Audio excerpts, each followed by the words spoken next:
कहना अब रुका नहीं जाता। पीला वस्त्र पहनते हैं पूज्य महाराज जी जिनकी किडनी खराब रही। हाँ, पूज्य श्री प्रेमानंद बाबा वृंदावन के एक अद्भुत संत हैं श्री प्रेमानंद बाबा। उनकी किडनी दोनों खराब हो गई तो लोगों ने कहा कि आप ये निकलवा कर दूसरी डाल लो। कई भक्तों ने कहा हम अपनी दे देते हैं। उनकी वाणी सुनकर के आपके रोंगटे खड़े हो जाएंगे। वो हाथ जोड़कर बोले देखो भाई हम अपनी किडनी नहीं निकालेंगे। अरे बाबा मर जाओगे। बोले जो श्री जी को करना होगा कल होता हो आज हो जाए। एक किडनी हमारी कृष्ण है, दूसरी किडनी राधा है। हम अपने अंदर से कृष्ण राधा नहीं निकाल सकते। दिव्य शक्तियां होती हैं, दिव्य चमत्कार होते हैं, उनका प्रभाव होता है, पर उसके लायक हम हो जाएं तभी हम देख पाएंगे ना, हमारी सामर्थ्य हो जाए। अभी क्या है कि हमारे पास जितनी आध्यात्मिक शक्ति होगी उतने ही हम दिव्यता को देख पाएंगे। जैसे अध्यात्म में उसकी स्थिति भगवत स्वरूप में तन्मय है, तो जितने बड़े महापुरुष हैं, प्रहलाद जी, नारद जी, अंगिरा जी, बड़े बड़े, वो महापुरुष उसके सामने आएंगे, बात करेंगे, वो उनसे बात करें। पर यही बात हो रही है, आप सुन थोड़ी पाओगे, क्योंकि आपकी श्रवण इंद्री पार्थिव विषय में लगी हुई, उसकी योग्यता नहीं आई है। ऐसे ही जितनी भी दैवी शक्तियां हैं, पहले हमारे अंदर दैवी सद्गुण आवे और हम उनके सिद्धांत से चलें, फिर उनके मंत्रों का जाप करें, तो हमारे अंदर वो शक्ति जागृत हो जाएगी। अगर हमारे अंदर शक्ति नहीं तो हमें सब ड्रामा लगेगा, सब हमें नाटक लगेगा कि हमें क्यों नहीं दिखाई देता। तुम्हारा आध्यात्मिक शक्ति विषयों के भोग में नष्ट हो चुकी है, तुम्हारे अंदर सामर्थ्य नहीं रह गई। जो विषय चाहता है तुम्हें रौंद देता है। अब तुम दिव्यता को कैसे अनुभव कर पाओगे?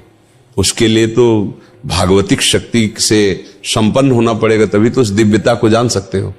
तो मंत्र हैं, उनकी सिद्धियां हैं, चमत्कार हैं, दिव्यताएं हैं, पर उसकी योग्यता आप में होनी चाहिए, देखने की तो है। मंत्र की शक्ति, दैवी चमत्कार तभी जब आप में दैवी सद्गुण हो। अब जो जितना पवित्र होकर जितना लक्ष्य किया उतना जान गया और उतने में ही वो प्रकाशित हो गया, तो वो झूठा नहीं है। ऐसा नहीं कहा जा सकता कि झूठ है, ऐसा नहीं, ये सब है, पर तुम कितना उसे स्वीकार। हमने अपनी आंखों से देखा कि एक जानवर की ऐसे टांग में किसान के अस्त्र लग गए तो उसे खून बह रहा था। तो एक बूढ़े बाबा है, गांव में वो प्रसिद्ध थे खून बांधने के लिए, ऐसे रज लिया और 2 मिनट ऐसे मंत्र बोले, ऐसे किया, बस केवल घाव था, एक बूंद खून बाहर नहीं निकला, एक बूंद। ये हम आंखों से, तो उन्होंने मंत्र सिद्ध किया है। तो ऐसे मंत्र शास्त्रों मंत्र हैं जो छोटे छोटे कार्यों की, छोटी छोटी बातों की सिद्धि, पर जब भगवत प्राप्ति का लक्ष्य होता है तो ये बड़ा लक्ष्य है, फिर इन सब छोटी बातों को स्वीकार नहीं किया जाता। ये उनके समीप जाने से स्वाभाविक हो सकता है, वो नहीं चाहेंगे, वो चाहेंगे यही कि आप सच्चिदानंद भगवान में लगे। पर आपकी जो कामना है, तो कल्पतरु भगवान की आराधना करते तो उनके प्रभाव से हो सकता है आपकी कामना पूर्ण हो जाए। उनका आशीर्वाद इस बात का नहीं होगा। आशीर्वाद ये होगा कि मंगल भवन प्रभु में आपका मन लग जाए और आप भी भक्त बन जाएं, तो आप सदा सदा के लिए दुख से निवृत्त हो जाएंगे। पर ये नहीं कि चमत्कार नहीं। हमने देखा एक अयोध्या से संत आए हुए थे, बड़ा प्रभाव उनका, बहुत लोग साथ, वो हनुमान जी की उपासना करते थे। तो आए, हमारे पास भी आए। उस समय हमारी होगी 17-18 वर्ष की अवस्था। तो संतों को बड़े गौर से देखना, क्योंकि संत मार्ग में चल रहे थे, एक एक बात देखना, कैसे उठते, कैसे बोलते, कैसे चलते, उनकी चेष्टा कैसे संत। तो वो नजदीक आए और उनका कि आप क्या साधना करते? हमसे बड़े अवस्था में भी थे और बड़ी भीड़ उनके साथ। हमारे गुरुजी ने बताया नाम जप करो, ऐसे ऐसे कुछ यौगिक साधन करते हैं, चमत्कार कुछ। हमने तो इसका परिचय लिया, हम तो जानते ही नहीं।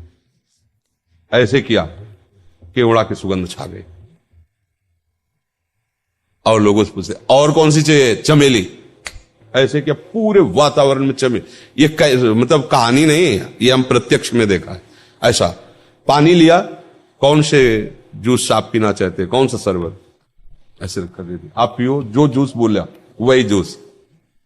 आखिरकार प्रकृति परमात्मा से ही तो है, तो प्रकृति का परिवर्तन परमात्मा मंत्र से क्यों नहीं हो जाएगा?